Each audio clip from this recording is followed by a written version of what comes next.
नमस्कार दोस्तों, मेरा नाम है अनिल सिंह राजपूत और आप देख रहे हैं Manit Singh Rajput official YouTube channel. आज मैं आपको बताऊंगा कि मैंने अपनी कैलकुलेशन स्पीड को कैसे बढ़ाया। आप स्क्रीन पर देख पा रहे होंगे कि हमारा जो टारगेट है, आप किस एग्जाम के लिए तैयारी कर रहे हैं, चाहे वो एनटीपीसी हो चाहे वो ग्रुप डी हो, तो स्पीड आपको कैसे बढ़ानी है। आपने बहुत सारे वीडियोस देख लिए जिसमें आपको ये पता चल गया कि पोस्ट कौन सी अच्छी है, मेडिकल कौन सा अच्छा है, सारा कुछ। लेकिन आज मैं आपको बताऊंगा कि सर सिलेक्शन लेने के लिए मुझे क्या प्रयास करने पड़ेंगे, किस तरीके से मुझे सेलेक्ट होना पड़ेगा। तो मुझे उम्मीद है कि अगर आप ये वीडियो देख रहे हैं तो आपका सिलेक्शन होने वाला है, आप मेरे साथ ग्रो करने वाले हैं, आप पॉजिटिव हैं और डेफिनेटली आपको कुछ ना कुछ फ़ायदा मिलेगा। तो चलिए गाइस आगे बढ़ते हैं। तो आज हम कौन कौन से पॉइंट पर चर्चा करने वाले हैं। सबसे पहले मैं आपसे कहूँ कि आपको टेबल, स्क्वायर और क्यूब से याद होने चाहिए, है ना। आपको टेबल मतलब पहाड़ा, स्क्वायर यानी कि वर्ग और क्यूब से याद होने चाहिए। जैसे मैं कहूँ 25 का वर्ग तो 625, 28 का वर्ग तो 784, 32 का वर्ग तो 1024, 49 का वर्ग तो 2401, 15 का घन तो 3375। इस तरीके से मल्टीप्लिकेशन ट्रिक्स आपको जाननी है कि गुणा करने पर जैसे 15 गुणित 25 करूँ तो 375 आ जाए, है ना। इस तरीके से 85 का वर्ग करूँ तो आपका 90 25 आ जाए, इस तरीके से, है ना। सॉरी, 85 का वर्ग 72 25 आ जाए, इस तरीके से। आपको लिख लिख कर डेली 30 मिनट प्रैक्टिस करनी है। यूनिट डिजिट का कैसे यूज़ करें, ऑप्शंस अच्छे से देखें और ऑप्शन एलिमिनेशन पर इस्तेमाल करें। एक एक वीडियो पर मैं चर्चा करने वाला हूँ, तो आप ध्यान से देखना।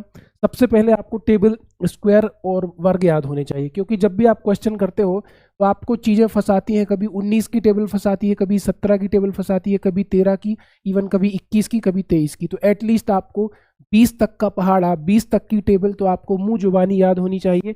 कोई आपको बिस्तर से भी उठा के पूछे, आप पूछे कि अनिल बताओ 19 छक्के कितना होता है, तो 114। बताओ 20 अट्ठे कितना होता है, तो 160। 15 छक्के कितना होता है, तो 90। 16 सत्ते कितना होता है, तो 112। 16 अट्ठे कितना होता है, 128। 16 नंबर कितना होता है, 144। 17 अट्ठे कितना होता है, 136। इस तरीके से आपको पहाड़ा याद होना चाहिए। शुरू में याद नहीं है तो लिख लिख कर याद करो। पहाड़ा कैसे याद करोगे, शुरू में किसी को पहाड़ा याद नहीं होता।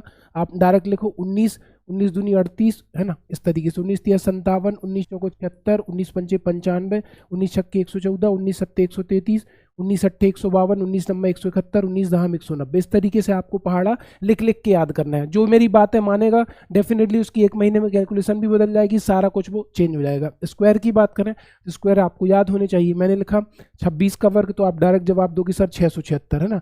मैंने कहा 29 का वर्ग बताओ तो आप डायरेक्ट जवाब दोगे 841, है ना। इस तरीके से मैं कहूँ 32 का वर्ग बताओ तो 32 का वर्ग आप डायरेक्ट जवाब दोगे 1024। अब मुझे तो बहुत सारे वर्ग याद हैं, आपको भी इस तरीके से लिख लिख कर याद करने हैं, प्रैक्टिस करनी है, रटना नहीं है। मैथ्स रटने वाला सब्जेक्ट नहीं है कि 26 का वर्ग 676। आपको मल्टीप्लाई करके या फिर ट्रिक्स के माध्यम से किसी भी तरीके से निकालना है, फिर आगे बढ़ना है। उसी तरीके से आपको एटलीस्ट 15 तक के क्यूब याद होने चाहिए। मैं कहूँ 13 का क्यूब कितना होता है, तो 2197। 15 का कितना होता है, तो 3375, है ना। इस तरीके से 14 का क्यूब कितना होता है, 2744। 21 का क्यूब कितना होता है, 9261, है ना। इस तरीके से आपको याद होना चाहिए। 25 का क्यूब कितना होता है, 156 25। तो अगर आप याद करोगे तो ये पहला स्टेप है। एनी हाउ आपको स्क्वायर और क्यूब याद रखने हैं। अगले पेज पर चलें, मल्टीप्लिकेशन ट्रिप जाने। आप किसी क्वेश्चन को पेपर में सॉल्व कर रहे थे, आपके सामने आया 25 गुणित 35, तो डायरेक्ट मैंने लिख दिया 875, है ना। डायरेक्ट मैंने लिख दिया 875, क्योंकि मुझे ट्रिक आती है। मैं आपको बता दूं मैंने क्या किया। 25 गुणित 35 कैसे किया, आखिरी में मैंने लिखा 75, 3 में 1 जोड़ा 4, 4 दूनी 8। आखिरी में 75 कहाँ से आ गया, जिन संख्याओं के इकाई का अंक 5 और उनका अंतर 10 हो, आखिरी में 75 आता है, तो 875 आ गया। आपके सामने क्वेश्चन है 11 गुणित 45, तो डायरेक्ट मैंने क्या किया, 4 और 5 9, बीच में 495 आपका आंसर आ गया। आपको ट्रिक याद आनी चाहिए, बहुत सारी मल्टीप्लिकेशन ट्रिक आपको आनी चाहिए जो आपको एग्जाम में हेल्प करे, है ना। आपको 43 का वर्ग निकालना था, तो 43 का वर्ग 3 का वर्ग 9, 4 तिया 12, 4 तिया 12 दूनी 24, 24 की 4 हासिल 2, 4 चौको 16 और 2 18। 43 का वर्ग कितना आ गया, 1849। तो आपको मल्टीप्लिकेशन ट्रिक्स जाननी है और इस पर मैंने ऑलरेडी वीडियो भी बना रखे हैं। आप मनीष सर मैथ्स को सर्च करिए यूट्यूब पर, आपको ये सारे ट्रिक मिल जाएंगे। अगले पेज पर अगर हम चलें तो लिख लिख कर 30 मिनट प्रैक्टिस करें। जब तक आप पेन नहीं चलाएंगे ना, आपका उस लेवल का दिमाग पेपर में नहीं चलेगा। आप सोचो कि डायरेक्ट मेरे सामने क्वेश्चन आ जाए, मैं उसको सॉल्व कर दूं, है ना।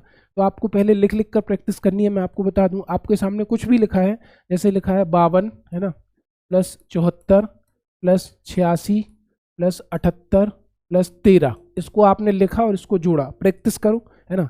जोड़ो, 4 और 2 6, 6 6 12, 8 20 और 3 23 की 3 हासिल 2, 2 और 1 3 और 7 10 और 8 18, 7 25 और 5 30, इसका टोटल आ गया 303। इस तरीके से आपको टोटल करते आना चाहिए। आपके सामने गुणा में नंबर लिखे हैं, 14 गुणित 13 गुणित 12 गुणित 15 है ना, आपको गुणा करना है तो 15 का 12 में गुणा करो तो 15 12 में 180 हो गया। 13 चौको 52 की 2 हासिल 5, 13 कम 13 और 5 18, 180 गुणित 182 करना है। तो ऐसे लिख लिख के प्रैक्टिस करो, ये मैं आपको डेमो दे रहा हूँ तो डेफिनेटली आपको फायदा होगा। आपका माइंड इस तरह से चलने लगेगा कि आपको फिर ज़्यादा समय नहीं लगेगा एग्जाम में, आप पेन पेपर बिना चलाए भी माइंड में कैलकुलेशन कर सकते हैं। अगले पेज पर चलें तो यूनिट डिजिट का इस्तेमाल करें। आप जानते हैं कि 0 का यूनिट डिजिट 0 होता है, 1 का 1 होता है, 5 का 5 होता है, 6 का 6 होता है। आप कोई क्वेश्चन सॉल्व कर रहे थे, क्वेश्चन सॉल्व करते हुए आपका आ गया 19 गुणित 19 है ना, आपके सामने ऑप्शन है 361, 362 है ना, 364 और 365, ऐसे ऑप्शन आपके सामने लिखे हैं। तो जब मैं 9 का 9 से गुणा करूंगा तो 9 नाम 81, लास्ट में 1 आएगा, वो एक ही ऑप्शन में है, बाकी ऑप्शन एलिमिनेट हो गए, तो आपका 361 आंसर आ गया है ना। इस तरीके से आपको यूनिट डिजिट का इस्तेमाल करना है, पूरा मल्टीप्लाई नहीं करना है। जैसे मान के चलो चारों क्वेश्चन की लास्ट में 6 है, चारों क्वेश्चन की लास्ट में 6 है, तब तो आपको अंदाजा लगाना पड़ेगा, सॉल्व भी करना पड़ सकता है। लेकिन एक ऑप्शन में 6 है, एक में 5 है, एक में 4 है, एक में 3 है, तो आप डायरेक्ट 6 वाले को क्लिक कर सकते हो, क्योंकि अगर लास्ट में 6 आ रहा है तो, है ना। आगे बढ़े, इसके बाद आप ऑप्शन अच्छे से देखें और ऑप्शन एलिमिनेशन का इस्तेमाल करें। सबसे बड़ी गलती बच्चे एग्जाम में क्या करते हैं, आपके सामने 4 ऑप्शन है ए बी सी डी, इन्होंने पूछा कि निम्न में से कौन सी संख्या प्राकृतिक संख्या नहीं है, ऐसे ऑप्शन लिख दिया 1 2 है ना 3 0। इन्होंने बोला निम्न में से कौन सी संख्या प्राकृतिक संख्या नहीं है, निम्न में से कौन सी संख्या प्राकृतिक संख्या नहीं कुछ भी। तो आपने शुरू के 2 ऑप्शन देखे और इसको टिक लगा कर आ गए। आपको चारों ऑप्शन देखने हैं, चारों ऑप्शन को ध्यान से देखना है, इनमें से कौन सी प्राकृतिक संख्या नहीं है, मतलब 0 जो है वो पूर्ण संख्या है। तो चारों ऑप्शन को एक बार नजर मारनी है, एक ऑप्शन से काम नहीं चलेगा। इसके बाद ऑप्शन एलिमिनेशन का इस्तेमाल करें। जैसे आपके सामने एक मल्टीप्लिकेशन है 72 16 गुणित 36 गुणित 86, तो 6 छिंग 36, 6 छिंग 36, लास्ट में कितना आएगा 6, इसके लास्ट में 4 है, इसके लास्ट में 2 है, इसके लास्ट में 3 है, तो इसको हटा दो, इसको हटा दो, इसको हटा दो, एक्स वाई जेड M6, ये इस क्वेश्चन का आंसर होगा, है ना।